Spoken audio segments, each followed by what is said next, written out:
بسم اللہ الرحمن الرحیم رب اشرح لی صدری ویسر لی امری واحلل عقدۃ من لسانی یفقہوا قولی۔ السلام علیکم ورحمۃ اللہ وبرکاتہ۔ شریعت اسلامیہ کے اندر ہر مسلمان مرد اور عورت بالغ پہ روزے کو فرض کر دیا گیا۔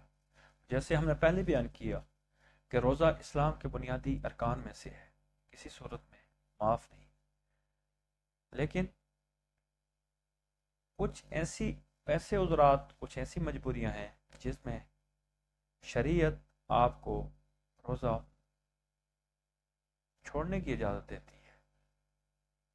ہاں، آپ اس کا قضا کر سکتے ہیں یا اس کا فدیہ دے سکتے ہیں۔ اگر آپ استطاعت رکھتے ہیں تو قضا کریں گے، اگر آپ استطاعت نہیں رکھتے روزہ رکھنے کی تو آپ اس کا فدیہ دیں گے۔ شریعت کے اندر قرآن پاک میں سورہ بقرہ کی آیت نمبر 184 میں بیمار اور مسافر کے لیے روزے کی رخصت کا ذکر کیا گیا ہے۔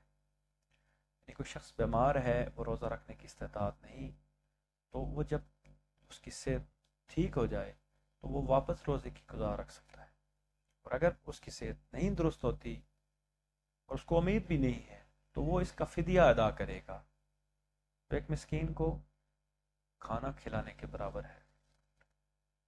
اور اسی طرح مسافر جب وہ سفر میں ہو تو رب تعالیٰ نے اس کے لیے روزے میں اس کے لیے گنجائش رکھتی ہے کہ وہ روزہ نہ رکھے، لیکن بعد میں وہ اس کی قضا یا اگر استطاعت نہیں رکھتا تو فدیہ ادا کر سکتا ہے۔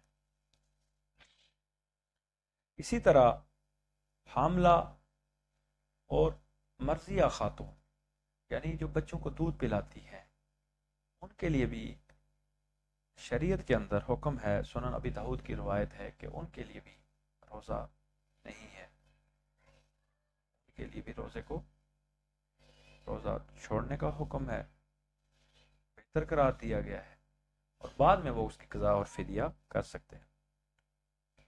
اسی طرح کوئی شخص بوڑھا ہو گیا، صحیح بخاری حدیث نمبر 4505 4505 میں یہ ذکر ہے کہ کوئی شخص اگر بوڑھا ہو جاتا ہے تو وہ بھی روزے کو چھوڑ سکتا ہے، اور اس کے بدلے میں وہ فدیہ ادا کر سکتا ہے جو ایک مسکین کو کھانا کھلانے کے برابر ہے۔ اب بڑھاپے سے واپس جوانی کی امید تو نہیں ہو سکتی، اتنے بوڑھے ہو گئے کہ آپ روزہ رکھنے کی استطاعت نہیں ہے تو آپ رکھ سکتے ہیں۔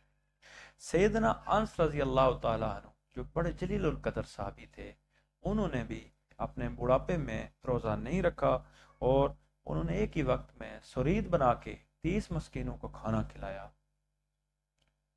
تو یہ وہ صورتیں ہیں جن میں آپ روزہ چھوڑ سکتے ہیں اور بعد میں اس کی قضا یا فدیہ ادا کر سکتے ہیں۔